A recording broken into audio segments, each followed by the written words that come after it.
အဲ့နဲ့ဖုန်းတွေပေါ့နော်အဲ့လိုမျိုးကျွန်တော်ဆိုင်မှာရှိပြီးလုံးနှလုံးကျွန်တော်စုလိုက်တယ်စုကျွန်တော်ဆိုင်ပုံမှန်8နိုင်ပိတ်တယ်အဲ့တော့ကျွန်တော် A1 ထိတ်ကောနော်ရှမ်းဝန်ကြောင့်ရှိရဆိုင်လေးမှာကျွန်တော်ဖွင့်တော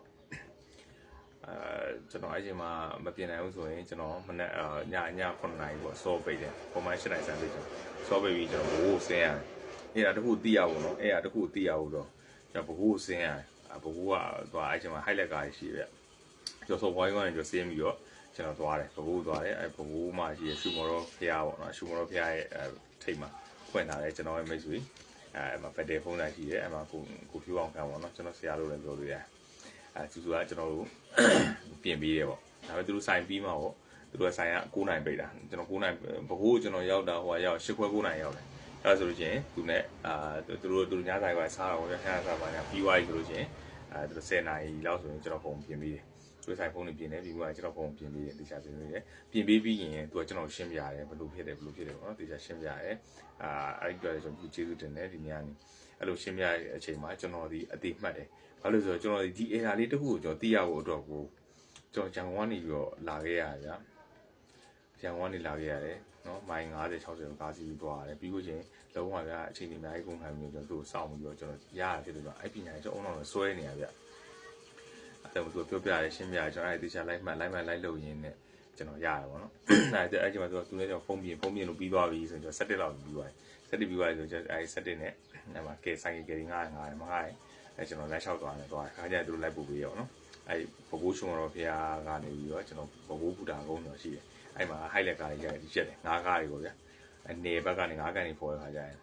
အဲ့ကားတွေနဲ့တင်ပေးလိုက်တယ်ကြီးပြလိုက်50အဲ့ကားတွေရက်တယ်အဲ့ချိန်မှာသူခဏနားတဲ့အချိန်မှာကျွန်တော်အဲ့ကားနဲ့လိုက်သွားရှန်ကုန်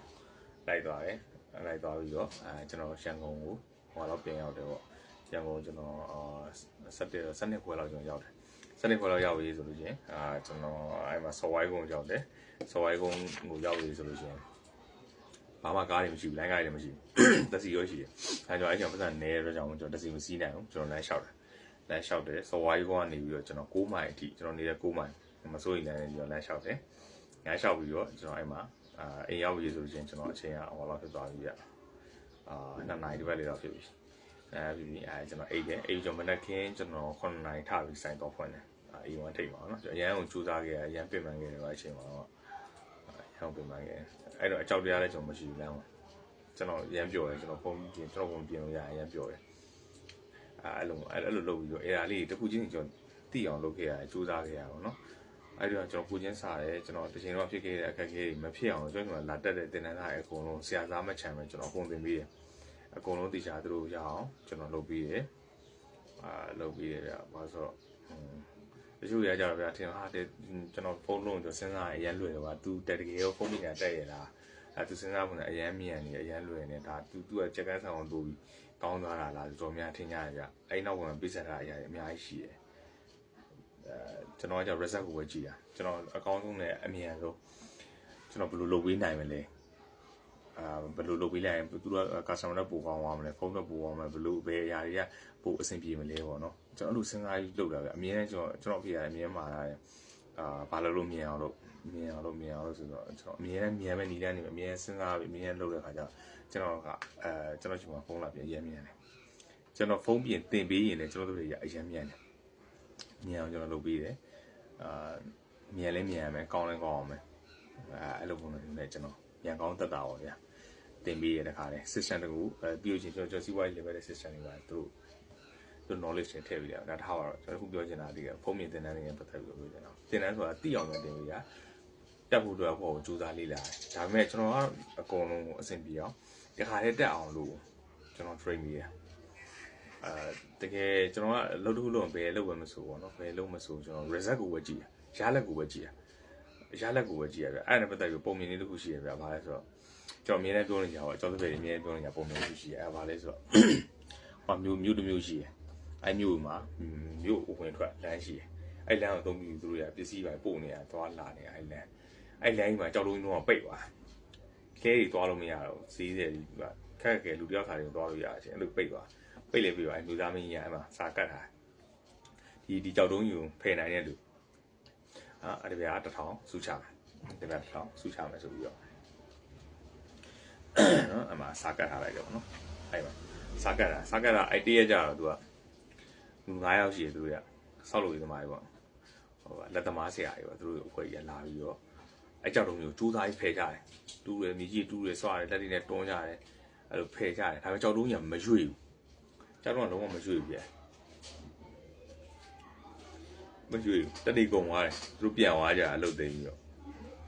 နောက်နေ့တရက်နေကြအောင်မောင်ဆိုတဲ့လူတယောက်ရောက်လာပြီးတော့အဲ့ကြောက်တုံးမျိုးသူဖယ်လိုက်တယ်ကုတ်တွေနဲ့ကော်တယ်ဘာညာအဲ့လိုမျိုးဖယ်လိုက်တဲ့အချိန်မှာအချိန်ကတနင်္လာရီအတွင်းမှာကြောက်တုံးကြီးပယ်သွားကြောက်တုံးကြီးလမ်းဘေးကိုကြောက်ဖယ်သွားချင်လူမျိုးသားမရှိရပတ်စံထုတ်တယ်။ထုတ်တဲ့အချိန်မှာမနေ့ကသူတို့လာပြီးတော့မနေ့ကလာပြီးတော့ဟိုဖယ်တဲ့လက်သမား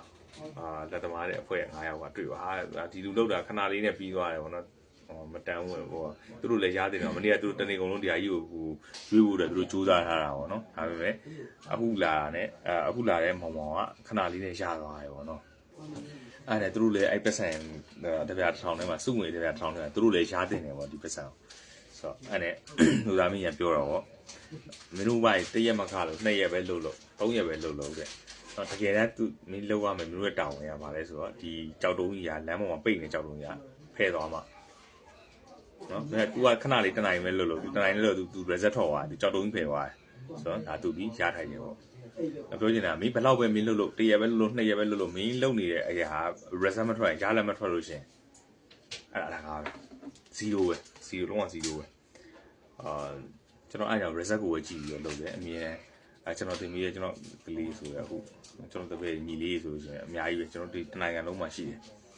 တနိုင်ငံလုံးအနှံ့နေရအနှံ့တော်တော်များများမှာကျွန်တော်ညီစီမှာတင်တဲ့ညီလေးရှိတယ်သူတို့ဆိုလည်းတော်တော် reset ထွက်တယ်ကျွန်တော်သူတို့ဟိုကျွန်တော်ပြောတယ်ကျွန်တော်ကတင်ပြီးွားပြီဆိုရင်